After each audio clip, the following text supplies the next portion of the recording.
श्रीमद्भागवत महापुराण महात्म्य अथ षष्ठोऽध्यायः सप्ताहयज्ञ की विधि। कुमार ऊचुः अथ ते सम्प्रवक्ष्यामः सप्ताहश्रवणे विधिं साहाय्यैर्वसुभिश्चैव प्रायः साध्य विधि स्मृतः। दैवज्ञं तु समाहूय मुहूर्तं प्रेक्ष्य यत्नतः विवाह्याद्रीशं पीतं तादृशं परिकल्पयेत्। नवस्य आश्विनोर्जौ च मार्गशीर्षः शुचिर्नवा एते मासा कथारम्भश्रोत्रीणां मोक्षसूचकाः। मासानां विप्रहेया नित्यानि त्याज्यानि सर्वथा सायाश्चेत्तरे तत्र कर्तव्यास्वद्यमाश्चये। देशे देशे तथा सेयं वार्ता प्रेष्या प्रयत्नतः भविष्यति कथा चात्र आगन्तव्यं कुटुम्बिभिः। दूरे हरिकथा केचित् दूरे चाच्युत कीर्तना स्त्रियः शूद्रादयो ये च तेषां बोधयातो भवेत्। देशे देशे विरक्ता ये वैष्णवाः कीर्तनोत्सुकाः तेष्वेव पत्रं प्रेष्यं च तल्लेखनमिति ऋतं। सतां समाजो भविता सप्तरात्रं सुदुर्लभः अपूर्वरसरूपैव कथाचार भविष्यति। श्रीभागवत पीयूषपानाय रसनं पटाः भवन्तः तथा शिरमायात प्रेम तत्पराः। नावकाशो कदाचित् चेत् दिनमादं तथापि तु सर्वथा गमनमस्य कार्यं क्षणोत्रैव सुदुर्लभः। एकमाकारणं तेषां कर्तव्यं विनयेन च आगन्तुकानां सर्वेषां वासस्थानानि कल्पयेत्। तेथे वापि वने वापि गृहे वा श्रवणमतं विशालवसुधा यत्र कर्तव्यं तत्कथास्थलं। शोधनं मार्जनं भूमेर्लेपनं धातुमण्डनं गृहोपस्करमुद्धृत्य गृहकोणे निवेशयेत्। आर्वाक पञ्चहतो यत्ना दास्तीर्णानि प्रमेलयेत्। कर्तव्यमण्डपः प्रोच्चैः कदलीखण्डमण्डितः फलपुष्पदलैर्भिः शोभितानेन विराजितः। चतुर्दिक्षु ध्वजारोपो बहुसम्पद्विराजितः। ऊर्ध्वसाप्तैव लोकाश्च कल्पनीयाः सवेशतरम् तेषु विप्रा विरक्ताश्च स्थापनीयाः प्रबोध्य च। पूर्वं तेषामासनानि कर्तव्यानि तथोत्तरं वक्तुश्चापि तथादिव मासं परिकल्पयेत्। उदङ्मुखो भवेद् वक्ता श्रोता वै प्राङ्मुखश्च तदा प्राङ्मुखश्चेत् भवेद् वक्ता श्रोता चोदमुखश्च तदा। अथवा पूर्वदिज्ञया पूजपूजकमध्यतः श्रोतॄणामागमे प्रोक्ता देशकालदीपो विदैः। विरक्तो वैष्णवो विप्रो वेदशास्त्रविशोऽधिकृत दृष्टान्तकुशलो धीरो वक्तकार्योत्तीर्णैः स्पृह। अनेकधर्मविभ्रान्ताः श्रेणापाखण्डवादिनः सुखसाधकतोच्चार्य त्याजासत्य यदि पण्डितः वक्तुपार्श्वसायार्थ मन्यस्थाप्य स तथाविदः पण्डितः संशयच्छेत लोकबोधनं तत्परः। वक्त्रा छोरं प्रकर्तव्यं दिनान्तर्वागप्रतापतये अरुणोदयेशो निर्भरत्य शौचं स्नानं समाचरेत्। नित्यं सञ्चपकतः कृत्वा सन्ध्याद्यं स्वं प्रयत्नतः कदापि विघाताय गणनाथं प्रपूजयेत्। पितॄन् सन्तार्प्य शुद्ध्यर्थं प्रायश्चित्तं समाचरेत्। मण्डलं च प्रकर्तव्यं तत्र स्थाप्य हरीश तथा कृष्णमुद्देश्य मन्त्रेण चरितपूजाविधिं कर्मात् प्रदक्षिणनमस्कारन् पूजान्ते स्तुतिमाचरेत्। संसारसागरे मग्नं दीनं मां करुणानिधे कर्मवः निगृहीताङ्गं मामुद्धार भवार्णवाद। श्रीमद्भागवतस्यापि ततः पूजा प्रयत्नतः कर्तव्यविधिना प्रीत्या धूपदीपसमन्विता ततस्तु श्रीफलं श्रुत्वा नमस्कारं समाचरेत्। स्तुते प्रसन्नचित्तेन कर्तव्य केवलं तदा। श्रीमद्भागवताख्योऽयं प्रत्यक्ष कृष्ण कृष्णैव हि स्वीकृतोऽसि मया नाथ मुक्त्यर्थं भवसागरे मनोरथो मदीयोऽयं सफलः सर्वथा त्वया निर्विघ्नेन नैव कर्तव्यो दासोऽहं तव केशव एवं दीनवचः प्रोच्य भक्तान् पूजयेत् सम्भूषाभिः पूजान्ते तं च श्वासतवेद सुकरुप्रोधाज्ञ सर्वशास्त्रि विशारद एतद् कथा प्रकाशेन मद्ज्ञानं विनाशय तदग्रे विनयः पश्चात् कर्तव्य श्रेयसे मुदा सप्तरात्रं यथा शक्त्या धारणीयः स एव हि वर्णं पञ्चविप्राणं कथाभङ्ग निवृत्तये कर्तव्यं तैर्हरेर्जाप्यं द्वादशाक्षरविदया ब्राह्मणान् वैष्मासतान्यास तथा कीर्तनकारिणः नत्वा सम्पूज्य तत्राज्ञ स्वयमासनमाविशेद लोकवित्तधनागार पुत्रचिन्तामभ्युदास्य च कदाचित् शुद्धमतिः सलभेत फलमुत्तमम् सूर्योदयमारभ्य साधात्रिपरान्तकम् वाचनीय कथा सम्यक् धीरकर्णं श्रुतिमता कथा विरामः कर्तव्यो मध्याह्ने घटिकाद्वयम् तत्कथा मनुकार्यं वै कीर्तनं वैष्णवैः तदा मलमूत्रदयार्थं हि लब्धाहार सुखावः हविष्यान्नेन कर्तव्यो एकवारं कथारथिना उपसशब्दरात्रं वै शक्तिश्चेत् शृणुयात् तदा गृहीतपानं पयःपानं कृत्वा वै शृणुयात् सुखं फलाहारेण वा भाव्य मेघभूकतेन वा पुनः सुखसाधनं भवेद्यस्तु कर्तव्यं श्रवणाय तद् भोजनं तु परं मन्ये कथा श्रवणकारकं नोपवारो वरः प्रोक्तः कथापि न करो यदि सप्ताह प्रतिनां पुंसां नियमाच्छ्रेणु नारद विष्णुदेशविनानाम् अन्नाधिकार कथा सर्वे ब्रह्मचर्य मदः सुपतिः पदाबाल्यां च भोजनं कथा समाप्त मुक्तिं च गुण्यान्वितं कथा प्रति द्विधरं मधुतैलं च गरिष्ठानं तथैव च भावदूषितं पर्युषितं जहान्वितं कथा प्रति कामं क्रोधं मदं मानं मत्सरं लोभमेव च दम्भं मोहं तथा द्वेषं दुरये च कथा प्रति वेद वैष्णव विप्राणं गुरुगोव्रतीनां तथा स्त्रीराज महतामनीनां भजेत्यः कथा प्रति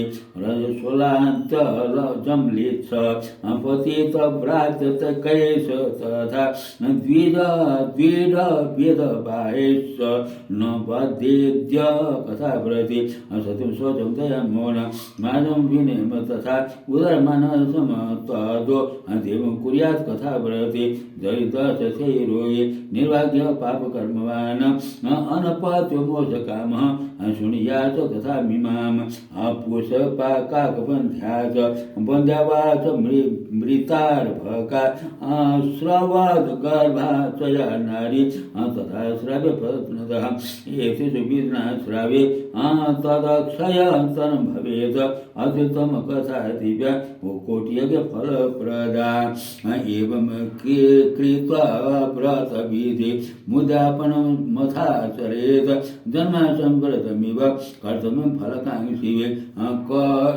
अकिन्नचनेषु भक्तेषु प्रयोन्नोत्यापनाग्रहः श्रवणे नैव पूतासते निष्कामं वैष्णवायतः एवं न गाहयज्ञेऽस्मिन् समाप्ते श्रोतृभिः तदा पुस्तकस्य भक्तोश्च पूजकार्यार्थिक भक्तितः प्रसाद तुलसीमाला श्रोतृभ्यः चाथ दीयताम् मृदङ्गताललितं कर्तव्यं कीर्तनं तथा जय शब्द नमः शब्दम् असंग शब्दं चकारयेत् विप्रेभ्यो याचकेभ्यः च वीतमन्नं च दीयतां विरक्तस्य चेत् भवेत् श्रोता गीतवाच्या परिहन्ये गृहस्थस्य चेत् तदा होमः कर्तव्यः कर्मशान्तये प्रतिश्लोकम तु जूया द्वे धीना दशमस्य पायसं मधुसर्पे च तिलान्नाधिक संयुतम् अथवा हवनं कुर्यात् गायत्र्या सुसमाहितः तन्मयत्वात् पुराणस्य परमस्य च तत्त्वतः उमासद्बुधो होम्यं दद्यात् तत्फलसिद्धये नानाच्छिद्रनिरोधार्थं न्यूनताधिकतानयोः दोषयो प्रशमार्थं च पठन्नाम सहस्रकम् तेन स्यात् सफलं सर्वं नास्त्यस्मादधिकं यत् द्वादश ब्रह्मणान् पञ्च भोजयेन मधुपायसये दद्यात् सुवर्णं धेनुं च व्रतपूर्णत्वमेतवे सतो फलत्रयमितं स्वर्णसिंहं विदाय च तथा च पुष्पं स्थाप्य लिखितं ललिताक्षरं सम्पूज्य वाहनादेशत धूपचारे स्वदक्षिणं वस्त्रभूषणगन्धातैः पूजिता यथात्मने। हिंदी अनुवाद। श्री सनकादि कहते हैं, नारद जी अब हम आपको सप्ताह श्रवण की विधि बताते हैं। यह विधि प्राय लोगों की सहायता और धन से साध्य कही गई है। पहले तो यत्न पूर्वक ज्योतिषी को बुलाकर मुहूर्त पूछना चाहिए तथा विवाह के लिए जिस प्रकार धन का प्रबंध किया जाता है उस प्रकार ही धन की व्यवस्था इसके लिए करनी चाहिए। कथा आरंभ करने में भाद्रपद, आश्विन, कार्तिक, मार्गशीर्ष, आषाढ़ और श्रावण ये 6 महीने श्रोताओं के लिए मोक्ष की प्राप्ति के कारण हैं। देवर्षि इन महीनों में भी भद्रा, व्यतिपात आदि कुयोगों को सर्वथा त्याग देना चाहिए तथा दूसरे लोग जो उत्साही हों उन्हें अपना सहायक बना लेना चाहिए। फिर प्रयत्न करके देश देशांतरों में यह संवाद भेजना चाहिए कि यहाँ कथा होगी, अब सब लोगों को सब परिवार पधारना चाहिए। जो स्त्री और शूद्र आदि भगवत कथा एवं संकीर्तन से दूर पड़ गए हैं उनको भी सूचना हो जाए ऐसा प्रबंध करना चाहिए। देश देश में जो विरक्त वैष्णव और हरि कीर्तन के प्रेमी हों उनके पास निमंत्रण पत्र अवश्य भेजें। उसे लिखने की विधि इस प्रकार बताई गई है। महानुभावों, यहाँ 7 दिन तक सत्पुरुषों का बड़ा दुर्लभ समागम रहेगा और अपूर्व रस में श्रीमद् भागवत की कथा होगी। आप लोग भगवत रस के रसिक हैं, अतः श्री भागवतामृत का पान करने के लिए प्रेम पूर्वक शीघ्र ही पधारने की कृपा करें। यदि आपको विशेष अवकाश न हो तो भी 1 दिन के लिए तो अवश्य ही कृपा करनी चाहिए, क्योंकि यहाँ का तो एक क्षण भी अत्यंत दुर्लभ है। इस प्रकार विनय पूर्वक उन्हें निमंत्रित करें और जो लोग आए उनके लिए यथोचित निवास स्थान का प्रबंध करें। कथा का श्रवण किसी तीर्थ में, वन में अथवा अपने घर पर भी अच्छा माना गया है। यहाँ जहाँ लंबा चौड़ा मैदान हो वहीं कथा स्थल रखना चाहिए। भूमि का शोधन, मार्जन और लेपन करके रंग बिरंगी धातुओं से चौक पूरे घर की सारी सामग्री उठाकर एक कोने में रख दें। 5 दिन पहले से ही यत्न पूर्वक बहुत से बिछाने के वस्त्र एकत्र कर लें तथा केले के खम्भों से सुशोभित एक ऊंचा मंडप तैयार करें। उसे सब ओर फल, पुष्प, पत्र और चंदुए से अलंकृत करें तथा चारों ओर झंडियां लगाकर तरह तरह के सामानों से सजा दें। उस मंडप में उस ऊंचाई पर 7 विशाल लोकों की कल्पना करें और उनमें विरक्त ब्राह्मणों को बुलाकर बैठाएं। आगे की ओर उनके लिए वहाँ यथोचित आसन तैयार रखें। इनके पीछे वक्ता के लिए भी एक दिव्य सिंहासन का प्रबंध करें। यदि वक्ता का मुख उत्तर की ओर रहे तो श्रोता पूर्वाभिमुख होकर बैठे, और यदि वक्ता पूर्वाभिमुख रहे तो श्रोता को उत्तर की ओर मुख करके बैठना चाहिए, अथवा वक्ता और श्रोता को पूर्वमुख होकर बैठना चाहिए। देश काल आदि को जानने वाले महानुभावों ने श्रोता के लिए ऐसा ही नियम बताया है। जो वेद शास्त्र की स्पष्ट व्याख्या करने में समर्थ हो, तरह तरह के दृष्टांत दे सकता हो तथा विवेकी और अत्यंत निष्प्रिय हो, ऐसे विरक्त और विष्णु भक्त ब्राह्मण को वक्ता बनाना चाहिए। श्रीमद् भागवत के प्रवचन में ऐसे लोगों को नियुक्त नहीं करना चाहिए जो पंडित होने पर भी अनेक धर्मों के चक्कर में पड़े हुए स्त्री लंपट एवं पाखंड के प्रचारक हों। वक्ता के पास ही उसकी सहायता के लिए एक वैसा ही विद्वान और स्थापित करना चाहिए, वह भी सब प्रकार के संशयों की निवृत्ति करने में समर्थ और लोगों को समझाने में कुशल हो।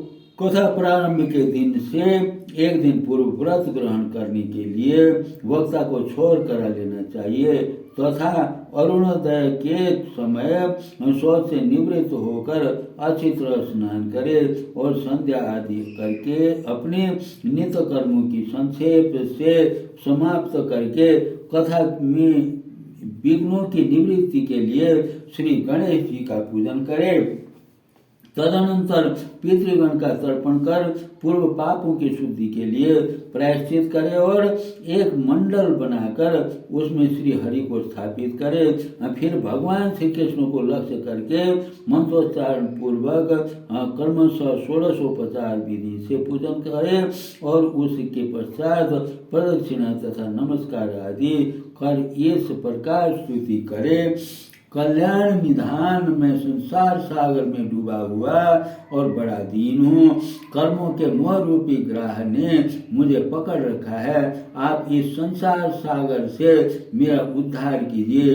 इसके पश्चात धूप दीप आदि सामग्रियों से श्रीमद् भागवत की भी बड़े उत्साह और प्रीति पूर्वक विधि विधान से पूजा करें। पुस्तक के आगे नारियल रखकर नमस्कार करें और प्रसन्न चित्त से इस प्रकार स्तुति करें।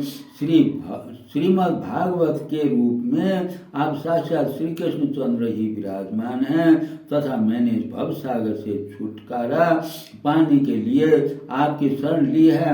मेरा यह मनोरथ आप बिना किसी विघ्न बाधा के सांगोपांग पूरा करें। केशव मैं आपका दास हूँ। इस प्रकार दीन वचन कहकर फिर वक्ता का पूजन करें, उसे सुंदर वस्त्र आभूषणों से विभूषित करें और फिर पूजा के पश्चात उनकी इस प्रकार स्तुति करें। सुख स्वरूप भगवान, आप समझाने की कला में कुशल और सब शास्त्रों में पारंगत हैं। कृपया इस कथा को प्रकाशित करके मेरा अज्ञान दूर करें। फिर अपने कल्याण के लिए प्रसन्नता पूर्वक उसके सामने नियम ग्रहण करें और 7 दिनों तक यथाशक्ति उसका पालन करें।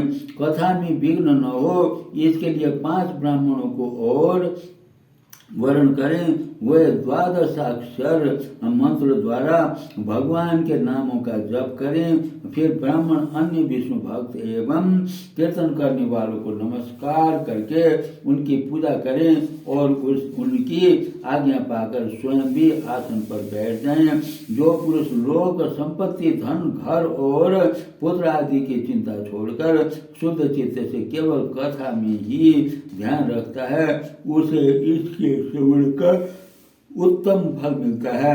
बुद्धिमान वक्ता को चाहिए कि सूर्योदय से कथा आरंभ करके 3:30 पहर तक मध्यम स्वर से अच्छी तरह कथा बाँचे।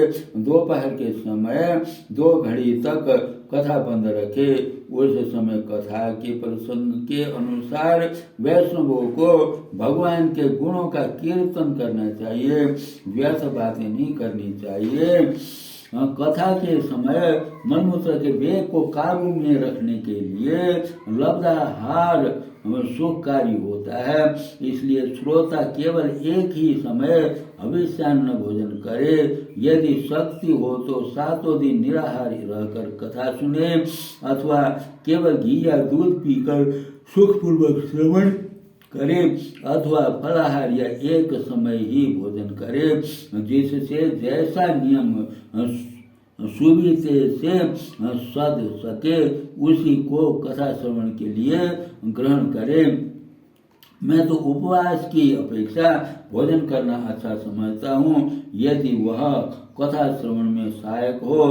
यदि उपवास से श्रवण में बाधा पहुँचती हो तो वह किसी काम की नहीं।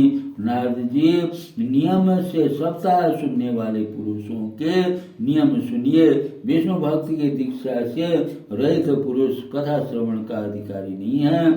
जो पुरुष नियम से कथा सुने उसे ब्रह्मचर्य से रहना, भूमि पर सोना और नित्य प्रति कथा समाप्त होने पर पत्तल में भोजन करना चाहिए। दाल, मधु, तेल, गरिष्ठ अन्न, भाव दूषित पदार्थ और बासी अन्न, इनका उसे सर्वथा ही त्याग करना चाहिए। काम, क्रोध, मद, मान, मत्सर, लोभ, दंभ, मोह और द्वेष को तो अपने पास भी नहीं फटकने देना चाहिए। वह वेद, वैष्णव, ब्राह्मण, गुरु, गो सेवक तथा स्त्री, राजा और महापुरुषों की निंदा से भी बचे।